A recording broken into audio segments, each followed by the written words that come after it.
Hey, hey, hey, good morning, good afternoon, good evening. This is the Rick and Dave Real Estate Solutions Podcast.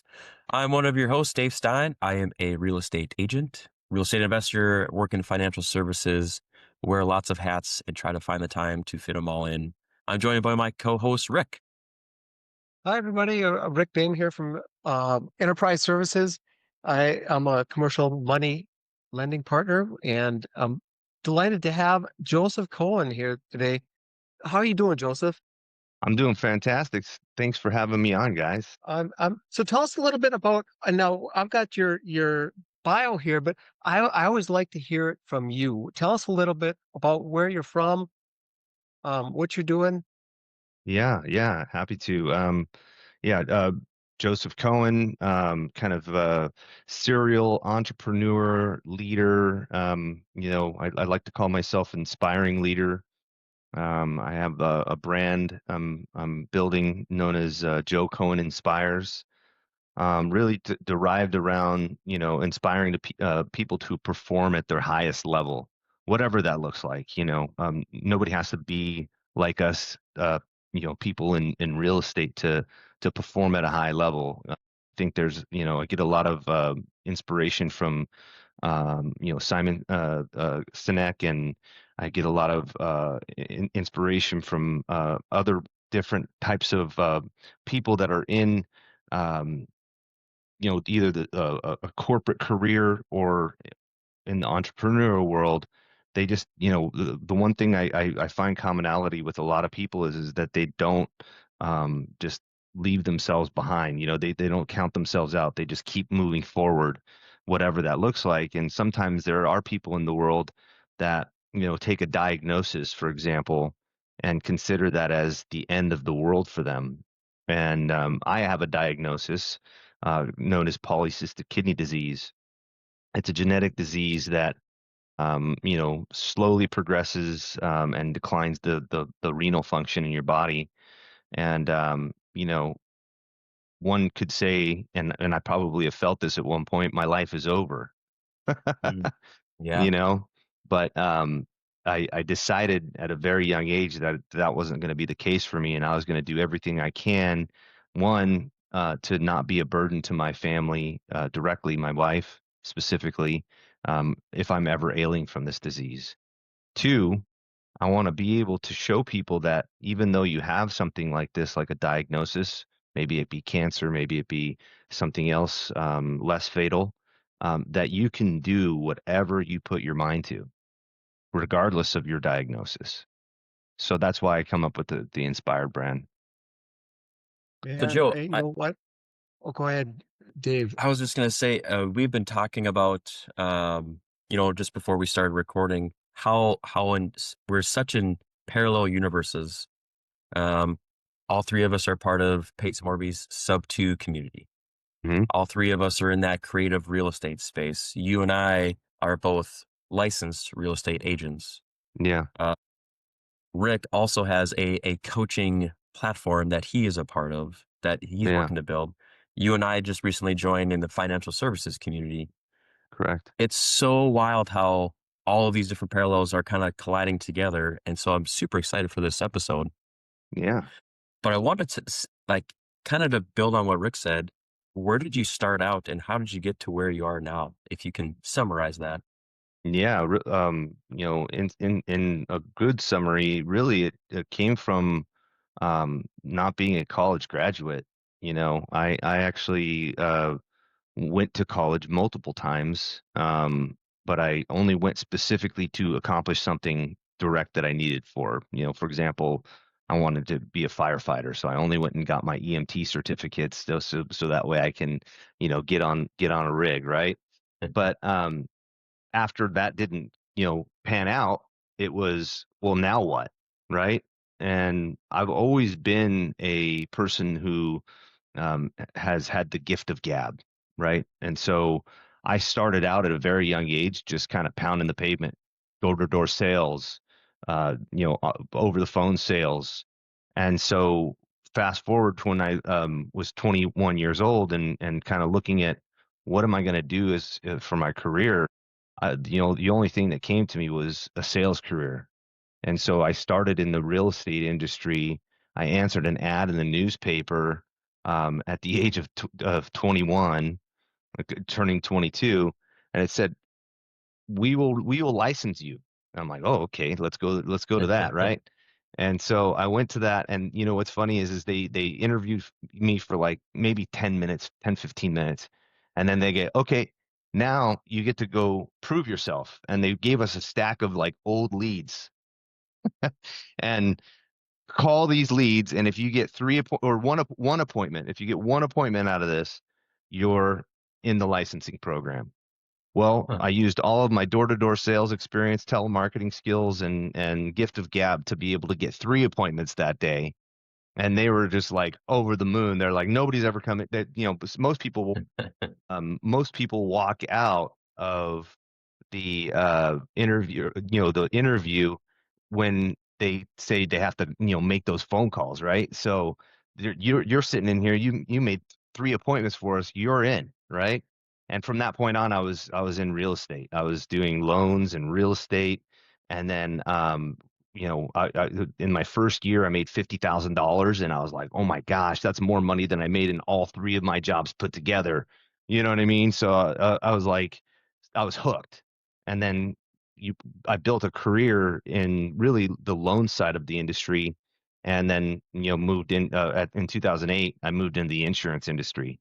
So from real estate and insurance, I built a career over the last 22 years of being in the a well-rounded financial solutions professional. And that's kind of what got me here. 2021 was really a altering experience for me, because during COVID, we all kind of got shut down, and outside sales really kind of changed. The dynamic changed. You couldn't go do in office visits. Everything had to be done through Zoom, just like we're doing this podcast, right? And I got bored because I was like running full steam. I was in a different city, 4 times a month. I was working 70 hours a week. I was managing a sales team. I was doing business development. I was doing all of these things. And then boom, whole world shuts down in 2020, and I got bored. And then ironically, I got recruited by another large insurance company to go work for them and do outside sales. And I took that job in 2020, but I got a fire in me to do fix and flips. I was like, I can do fix and flips.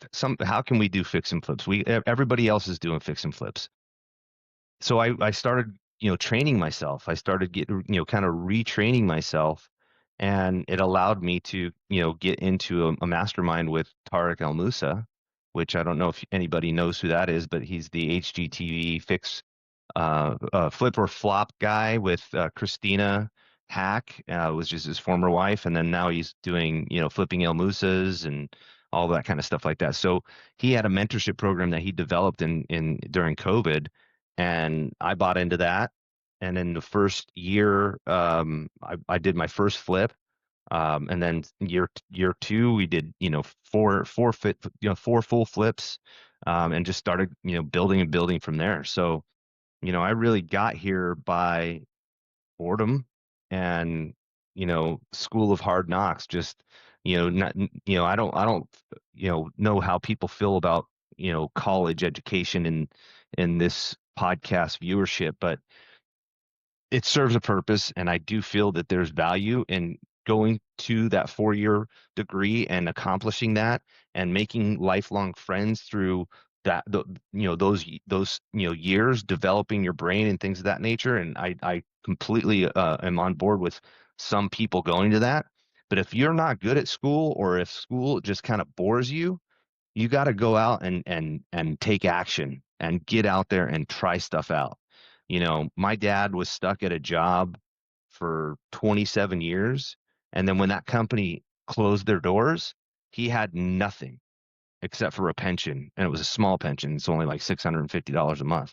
That's my point, right? You stick at a job for 27 years, and then you just get booted out because they didn't manage their business properly, and then you got nothing after that. And he became a handyman after that, right? And it's like, what kind of 40-plus-year-old wants to just change into a handyman career, right? So I looked at that as a young child and said, well, if I get stuck in a career and they make decisions for me, what's that going to do for my life, right? How is that going to put me in the best situation that I want to be when I'm at that age? And back in those days, I guess 40s were old to me. But now I'm 46 going on 47, and I feel like I'm still in my 20s, right?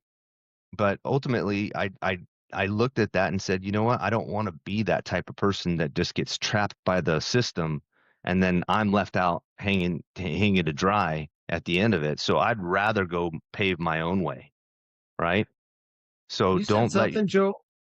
I'm sorry. I was just Go going to ahead. say, don't let yourself have a limited mindset. You said something that really stuck out to me, and that's you you got into fix and flipping because you became bored.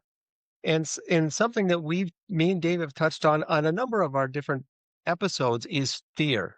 How, fear holds us back, and oftentimes when we get towards the end of our life, we'll look back and say, "I wish I would have done this," or "I wish I would have had the courage to do this." How did you overcome that initial apprehension of, "I got to go take some action"? Well, I've always been an action taker. You know, I come from a very rough upbringing. My mother was bipolar. My dad was a weekend dad, and he wanted to be my friend more than my, father figure, right? And so I was a latchkey kid. I was the kid that basically, got myself up, got myself ready for school, made my own breakfast, made my own lunch, walked to school, right? Uphill and snowy. No, yeah, yeah. Yeah. But so I was just always an independent person from a very young age. And so I never had that fear of starting, right? And my wife, on the other hand, is completely my opposite. And she wants that career path. She wants the corporate job. She wants the 401k. She wants that, right? And I was reading the book by Tony Robbins called Money Master the Game. I've read that book, and now I'm actually going to reread it because I'm in a boot camp with John Shin. Hmm. And there's three levels of kind of personalities. There's the A personality, A type personality, where it's like they have to have everything in a box, right? And it has to be safe, and and they like slow movement, right? And that Hmm. makes them comfortable. Then there's the B type personality, which is I'll take some risk, but I still like to have my stuff in a box, right? And then there's the C personality, which is I'm a risk taker. There are no boxes, there are no limits. I know that I'm going to bet big, I'm going to lose big, but I'm also going to win big. And that's my type of personality. So I've lost probably more money than I've made in the fix and flip business, but the losses are all lessons that I'm learning to become a better home remodeler and getting to the point where consistently we're making money on all of our projects. Now, I'll tell you right now, for all of those listening, all of my private money investors, they make money. They make their double digit returns. None of my investors have lost money. I'm the one who took the loss. So that way my investors end up making money. But those are only a couple projects that we've done in the last, few months. As you know, the market's been crazy. It's been shifting here in California. There's certain markets that are still really hot, but some of the markets in the more luxury areas have, kind of slowed down, and that's where we took taken the biggest hit. Well, that just shows your character. I mean, that the fact that you're taking care of your investments like that, that's just awesome.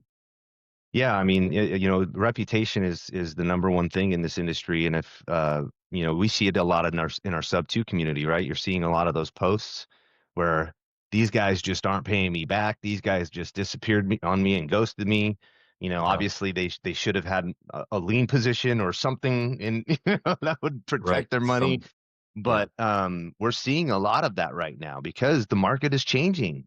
I call what President Trump's doing is the medicine that we need in order for us to get better from the illness. You know, our economy has to be prepared that the next 2 years is going to be bad because of what he's putting in place. It's not Sure. going to be good. But 2027, 2028, you're now going to start to see the fruit of the labor that comes of that, and hopefully the preceding party will take that into consideration and keep the momentum going because I believe these tariffs are what we need. I'm not trying to get political on your podcast here, but Sure. we do need to correct what's going on in our economy, and I do believe that some of these things that he's putting in place are going to make us better, but not today, not in the next year, probably in the next year and a half to 2 years. Well, you said something there. You know what? 1980. People lose track. 1980 and early 81 were rough years. Rough years with high interest rates. But those fundamental changes that, regardless of which side of the aisle that your political, you know, beliefs are on, the fundamental changes that got put into place in 80 and early 81 led to a full decade or more of prosperity. But Yep, those were rough times. Those were yep, it, it that was a rough road. yeah, Yeah. yeah, and I mean, So and regardless of what you think about the person himself, he's a very savvy business person. He, he wouldn't have gotten to where he is, from a financial perspective, if he wasn't doing, you know, good things. I mean, there's probably some bad things in there too, For sure. right? Yeah. But he knows how to run businesses, and that's really what he's trying to enforce. Go ahead, Rick. oh, I was going to say, so tell us about what are you doing in the insurance, the investing world? Yeah, so with what I've built is a well-established real estate and financial services company. And so the real estate is something that we do where we're trying to buy homes, fix them up and sell them for a profit. And we have a direct to seller outreach team. So the outreach team is basically the ones on the front line identifying the opportunities, right? And they're asking questions about their real estate. Hey, somebody on our team recently talked to you, and we saw that you had a possible interest in taking advantage of the equity in your home by selling your home. What does that look like for you, right? Well, sometimes they're open to that. The other times they're really not open to any of that, and we were getting our teeth kicked in. We're like, they're telling us no. They're, shoving us off the phone, right?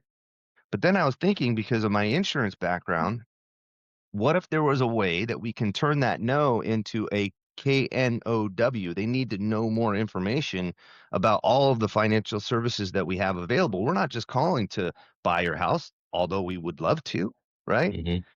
If you want to keep your home, we want you to keep your home. How can we protect your home? How can we help you grow your wealth? Right.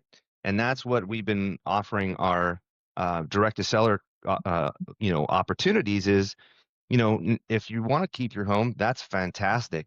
But what we want to do is show you how you can generationally grow your wealth with the equity in that home.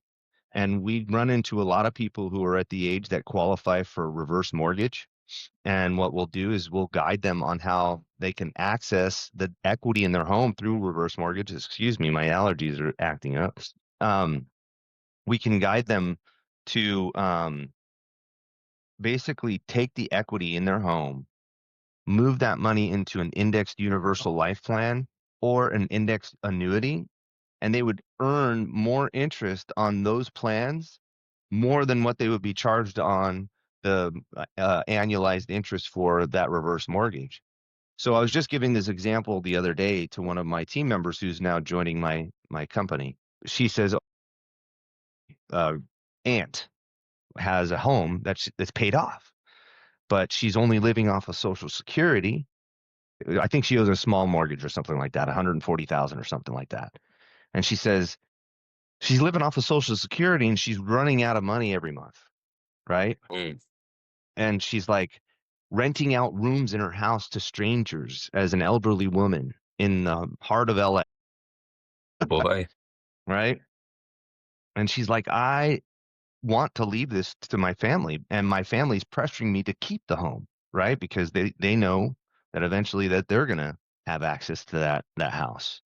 Hmm. And so I said, okay, great. So she doesn't want to sell, but she needs money. How can we help her accomplish her goals? And so she's like, I want to know more about a reverse mortgage. Well, I explained all of the options with reverse mortgage. I don't know if you guys are familiar, but high level is you can just stop the payments right away on a reverse mortgage. No payments every month, right? You can cash out up to 80% of the loan to value on that home. And then you can either set it up on monthly distribution of income coming in, tax free, because it's a loan. It's not It's not income. realized income. So you can now send yourself every month money, but realize you pay interest on what you're drawing. And that interest is accumulating on a monthly basis over time. And let's just call it, $26,000 a year is going to be stacked on top of that when you draw it out. Right? So that's why there's negative connotation behind reverse mortgage. So then I say, does she want income or does she want to stop the payment? She's like, oh, I think she could live comfortably off of her Social Security if she stopped the payments. Okay, great. Well, now what if she, what if we could actually use the equity in her home to now pay the interest on that reverse mortgage, and she actually still has a monthly income? Oh, I didn't think about that. Okay, Hmm. great. Well, we can take 300,000 of her equity and move it. We can split it up into two bodies. We can do indexed universal life insurance, which gives her death benefit and cash value, right? And we could put it into an indexed annuity because our indexed annuities right now, Rick and Dave, I'm sure you know this from our trainings. If you put money into an indexed annuity, they're going to give you a 20% bonus just for putting that money in there. So you took that $300,000 and turned it into $360,000 right off the bat. Then there's a guaranteed 10% annualized interest on that money. So you're actually getting charged 6.75 from the mortgage, and then you're receiving 10% monthly on that $360,000. So now effectively you're earning 4% over what the interest rate is on the mortgage. And you could take that monthly interest and call that a payment and just pay yourself that 4% interest from Right. the indexed annuity. You could actually pay yourself the total amount of what that mortgage would be on that reverse mortgage into as a monthly paycheck from the indexed annuity. So now we've taken the equity out and we've put it to work, and we're putting it into an annuity plan that's going to create growth for the family members, because you're not going to taking away the equity from the house anymore.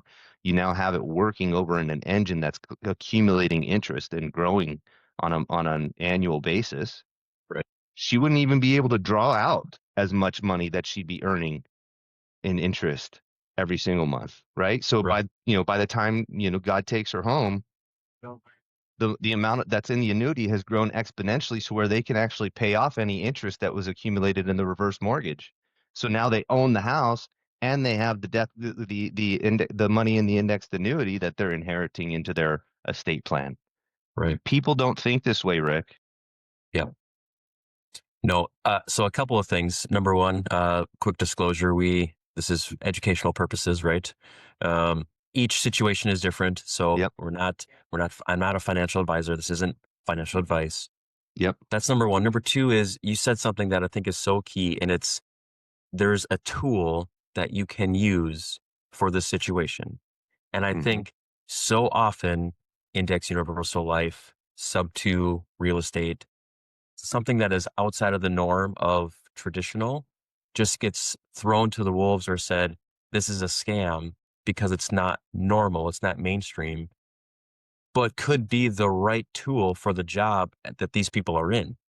And that's been the best part that I've learned since we started with John Shin. And it's just, there are so many tools out there that could be better for people's situations if they were just open to the idea that this isn't max your 401k, max your Roth IRA, XYZ, get a 15-year Yeah. mortgage. Buy term, Once invest you the rest. buy term, invest the rest. Once you learn the outside tools, man, the options are endless, and it's Yeah. so cool. So what did the person that you pitched that or not pitched it to, explained it to, that teammate, what was their response? They actually stayed silent for about 20 minutes just to like absorb all of that to like because everybody thinks what you're doing is illegal, right? 100. They think that you can't do that because you have to pay taxes on stuff. But what they don't realize is this is all written in the IRS tax code. So as long as you know that, you're comfortable, right? Yep. So that's my purpose is just to create awareness about these endless opportunities. But think about it from your perspective, Rick. You're in the private money lending gig, right? How many times, even if your loan is against the title, do you kind of sweat because the hard money is in first position and they're the larger chunk of the loan to cost on that home? And if the market dips, you're not getting paid, right? I don't care. I don't care what you say.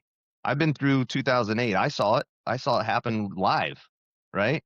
There are people that were in second position, third position, and they just had to take a loss on a short sale, right? Most states are non-recourse states, so any balances that are left over, you have no access to that money, right? Now, if I were to say to you, Rick, before you invest with my project, I want to add a layer of protection that's going to protect your money in the event anything should fall short. What would you say to that? Uh, Protection. I mean, I would love it. You Great, can't great. have too much. So instead of investing $150,000 in my project, would you have an extra $35,000 on top of that $150,000 for us to overfund an indexed universal life plan? I'm going to say yes. Okay, great. So basically, what's going to happen is we're going to throw what is that? $185,000. That's it. Yeah, that's right. Yep. $185,000. We're going to throw $185,000 into this indexed universal life plan, where you're going to have access to $150,000 in the first 30 days of that life plan being active. And guess what? We're going to take a loan from that life plan and lend it to you, where you then can lend it to my project. Okay. Once your money is lent back to you, it's like that 150 grand never left the account. So your money's protected by this life insurance plan. It's still there because your insurance company gave you a loan for $150,000 against the death benefit and cash value in that plan. So your money is still in that plan. Your 185,000 or yeah, $85,000 is still in that plan. And the reason why we put $185,000 into that plan is because you have access to 65% of that cash value day 30 of that policy being in force. You see how it works? And now your money is accumulating between 6 and 8% interest daily, compounded interest daily. That $185,000 is just sitting there like a ticker tape. You've seen those ticker tapes before, where it's just running money up. That's what that money's doing right there, right? While your $150,000 is over here earning double-digit returns on my fix and flip. In the private real That's, estate world, for sure. So you're you double know, dipping. That's what we do. I think, whenever I hear this explained as well as you explain it in terms that even I can understand. I always think, why don't more people understand that, or why haven't more people heard this? You know, because there's like David said, there's a lot of solutions to people's financial, issues, but the message, we all get caught up in that certain template that's out there that there's only there's A, B, C, and D. That's it. And once you're out of those options, you're out of luck. Well, this creative, you know, this using some creativity and like what you just described, you you're essentially making money out of two buckets, Yeah. if you will. Yeah. Yeah. Yeah.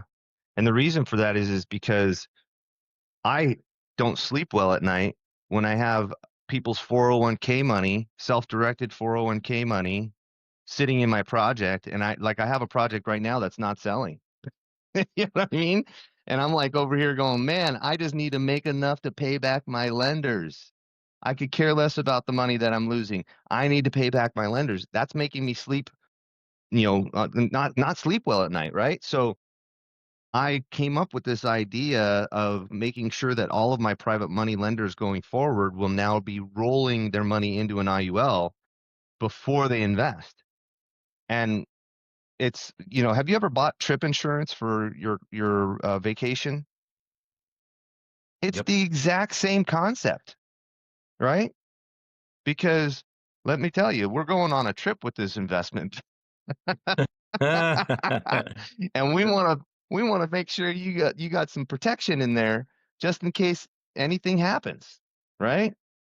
I've had to use my trip insurance before. It was amazing. Got my airfare back, got my hotel fare back. All that was already prepaid, but because I couldn't make it to that trip, I had to use my trip insurance and it covered it, right? And so Are there min maxes that go with this? no, No. no. Well, the max is there is a max. I'm sorry. Let me correct myself here, Dave, because there's what is called a modified endowment contract. And you can overfund a policy that will end up, kind of quote unquote being considered like your money laundering. So it's really tied to what your income status is and your net worth is. So you can actually have as much as you want as long as the earnings that you bring in can quantify that. Right. You can't put in $1 million and only get $1,000 of death benefit. So there's a formula so that you're not just piling a bunch of cash in. A Well, few. in addition to that, you can't be getting a policy for $1 million, but you're only making $150,000 a year, right? Yeah. You have to be able to put, that type of money into that policy on an annual basis because the way we overfund them is most life insurance companies or agents, I should say, and you'll probably see this why Dave Ramsey doesn't think that IUL is a good product because what they do is they structure it to where you're actually paying off all of the premium after 70 age 75, and then at that point the product becomes fully funded by your own cash, so to speak. Does that make sense? But 75 years of doing that, or 30 plus years of doing that, right? Whereas we put them in a 5 year or a 7 year structure, so that way all of the premium is paid within that first 5 to 7 years, and then the cash growth grows exponentially. So that's the way it's properly structured. Low as little of death benefit as you possibly can, but without doing a modified endowment contract, but also funded as fast as we can. And then there's no limit to how many policies you can have on one person. And then you can also have policies on your, next of kin. You can, have policies on your grandkids. You can have policies on anybody that you have insurable interest on. So Joe, I want to pivot a little bit. We've You're in real estate, you're in financial services, life insurance, you have a coaching business, you have this outreach team, HouseJet, right? So you got all these different things going on. How in the world do you keep it all aligned and What systems do you have in place? How do you keep it all on track so that you're doing things that are meeting your goals? Oh man, I have comfort in chaos, my friend. Yeah, I think that comes from, growing up with my my bipolar mother, right? Just always having to, you know, constantly bob and weave. But no, really what I am doing more of, and this has come over time because I have had a propensity to want to do everything myself, for a sake of lack of budget, right? To be able to pay other people. But what I have done over the last year and a half is align myself with people who do things better than I do in certain situations. So I have an integrator who I've now partnered with, and she and her daughter are doing the things that are like tedious and paperwork for me. Transaction coordinating, they're certified transaction coordinators through Paces Group. And so I'm teaching them how to do transaction coordinating for retail real estate because I was like, I don't want to have a retail real estate transaction coordinator and somebody who does my sub two or creative finance deals. I want to have it all in one, right? So I'm teaching her the traditional real estate side of transaction coordinating. I'm also she's a CPA as well, so she's doing my books and and that kind of stuff. Um, so we're all of the stuff that we're doing is from an operations perspective is being now on her plate. And then I align myself with people who want to get into this industry, um, to learn. And so we have a lot of people that are coming in on contract basis to do the calls and do the follow ups, lead generation, right? And then I have a lot Mhm. of agents that want to just learn the fix and flip business and be an investor agent first. Because I'm sure you're familiar, Dave, about having a traditional mindset versus an investor mindset. We are the 1% really of the real estate world. We think investor first. If our investor activities are going to breed the retail activity, right? So that's the way I promote to my team members that. And then so putting the right people in the right place that are gonna use their talents the best, right? My talent is being kind of like the face of the company, going out and being the focal point of, how we get leads and get opportunities and do business and I'm also aligned with the right network as well. Sub 2 community changed the trajectory of my business in December of 2023. I became a member of a community that are all like-minded and also to do the right thing. The Orange County JV community here locally is a part of the Sub 2 community. The SoCal JV community down in San Diego is a part of the Sub 2 community. And we are all basically Southern California together. I have a partnership with somebody in San Diego where he's giving me access to high level the client retention management system because he has thousands and thousands of records. He already had a wholesale company that was fully operational that he shut down and he because he was doing everything himself. Right? Mm. Yep. And when we met through the sub two community and I said, "Hey, what if we were to partner and I run the acquisitions team for you?" Right? Because that's what I was already doing with my agency. I was building an acquisitions team, right?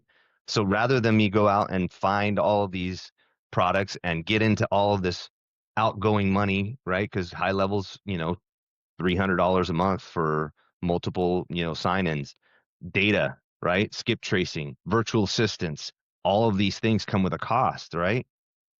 I negotiated with him. His name's Steve Anderson. Shout out to Steve Anderson, Equity Shout out, Homes. Steve.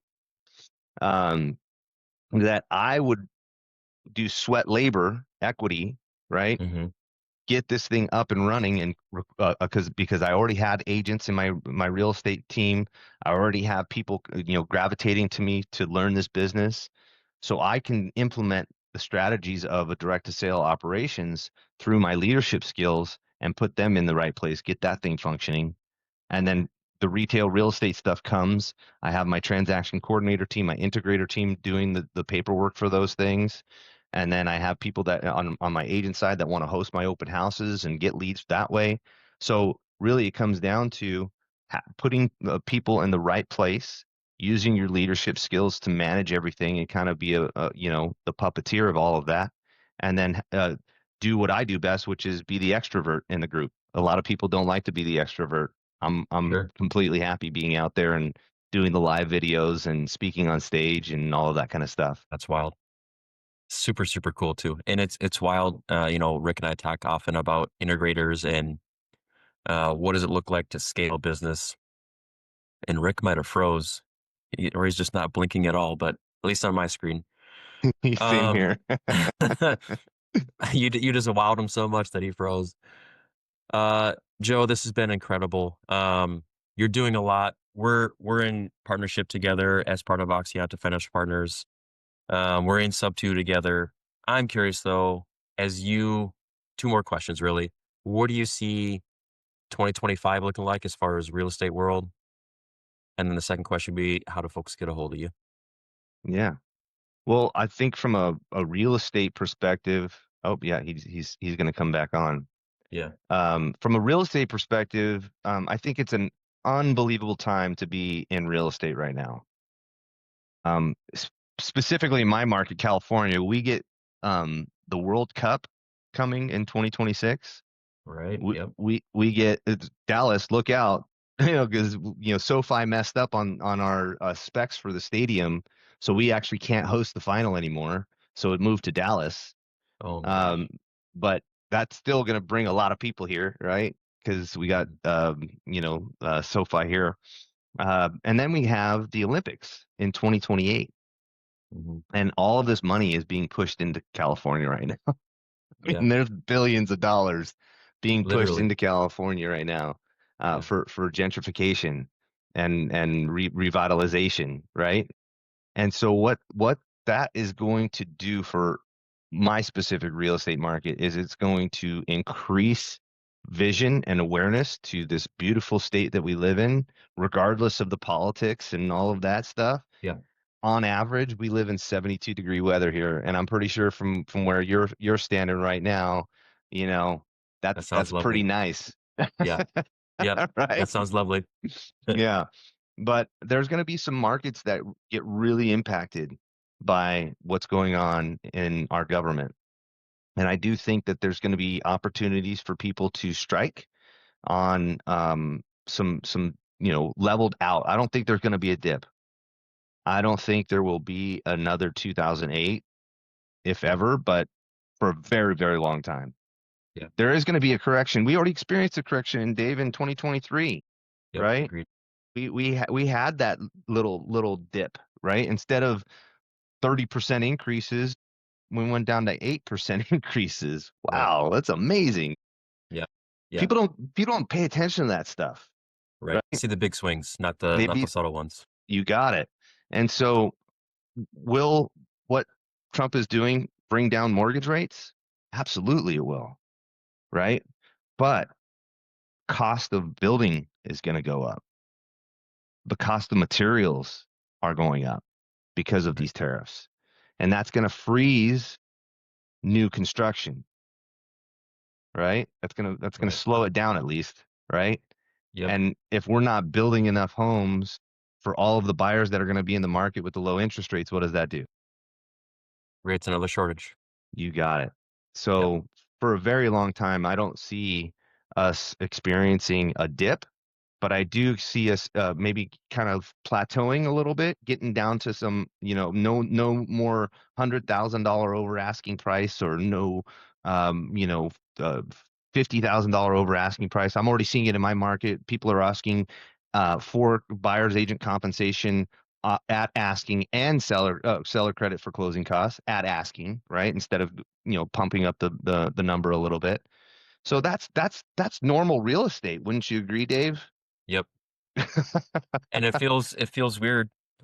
For the past few years, every year is like, well, year is weird. This year is weird, right? Low interest Yeah, rates, massive interest rates, low inventory. So the last year-ish has felt like normal, and yeah, a home can go on the market. You can have time to think about it. But we're in North Dakota. right?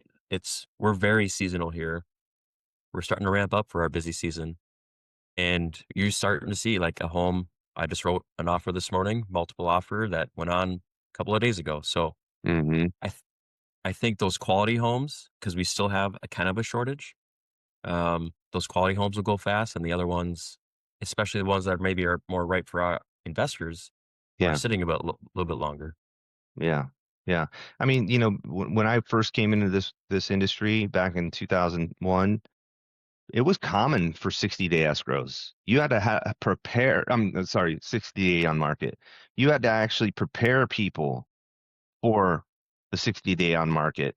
And back in those days too, there was a lot more um, uh, negotiated deals for finding the replacement home, right? Sure. There was a lot of more contingency for the seller to find the replacement home because yeah, I'm glad you're putting me in escrow on my home, but it might take me 30 to 60 days to find my next home after we go into escrow. We're now seeing that, I'm doing a deal right now where we sold a house, we're buying a new build, and the buyer is willing to, close concurrently, with that. Yeah. That's basically like a 60-day escrow. Right. You see what That's I'm huge. saying?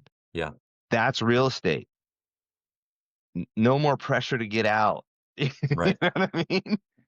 Although, Yeah. if you unless it's a tenant occupied one, but that's a whole another That's another game. conversation.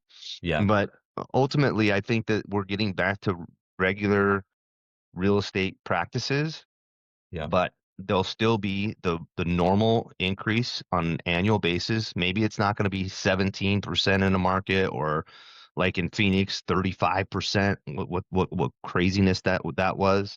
But we'll get to see 4, 3. I mean, even in the 2008 market crash, real estate nationally went up 3%. Right. You see what I'm saying? Yep. And I mean, with the amount of fixed loans there are out there with low interest, it's practically impossible for the bubble to burst again. You know? Yeah, we talk about that often. And it'll look different, but it's not the bubble that folks are expecting. I mean, folks were saying the bubble was going to happen last year, right? And they waited the whole year, and Two now, centuries. yeah. Have you ever heard that statistic? It was like there was Mm-mm. only been 2 crashes in 2 decades, right? Like within a century period, right? So 100 years is a century. I'm sorry, yeah, 100 years is a century. 10 years is a decade, right? Right. Well, somebody mentioned 1980. Was it 1980 was a real estate crash, right? It was like kind of the tail end of 1970s to 1985, right? In 2019, everybody says 1990s there was a real estate crash. I don't consider that a real estate crash. That was not a real estate crash in any stretch of the means. Then it took us all the way till 2008 to actually see that significant real estate crash. I mean, you could see the charts. I mean, you see where over 100 years, how many times it's actually dipped twice. Yeah. When I think of, yeah, you think of it between 1900 and now, Great Depression, right? Which was a whole thing, right? Mm, 2008, which was another whole thing. And then, yeah, 1980, where there was significant, probably not to the yep, levels of Great Recession or Great Depression, but it's still one of the most stable investments a person can make. Then again, if absolutely, you can hedge it with the life insurance products, then you're double dipping. absolutely, 100%. Joe, So we the gotta second have you back question on. was second question was where you can find me. Any of Yeah, the how do social people get a hold of you? medias, yeah, any of the TikTok, Instagram, LinkedIn, Facebook at Joe Cohen Inspires. If you look that brand up, you'll see me. And then I have my the Cohen Property Group, which is my retail real estate division here in Costa Mesa, brokered by SRG Real Estate, and then we have JSC Real Estate Investments, and you can find all of those on the web. Just look it up, and you'll see us. Perfect. Yeah, it looks like your name is here on the Zoom, your name and number. So if they want direct access to you, hit them up. Joe, it's been an absolute pleasure. I think we got to have you back on because I think we only scratched the surface. Yeah, anytime.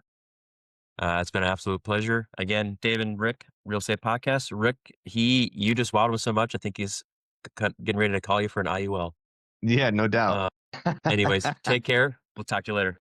Awesome. We'll talk to you soon. Bye-bye. Bye.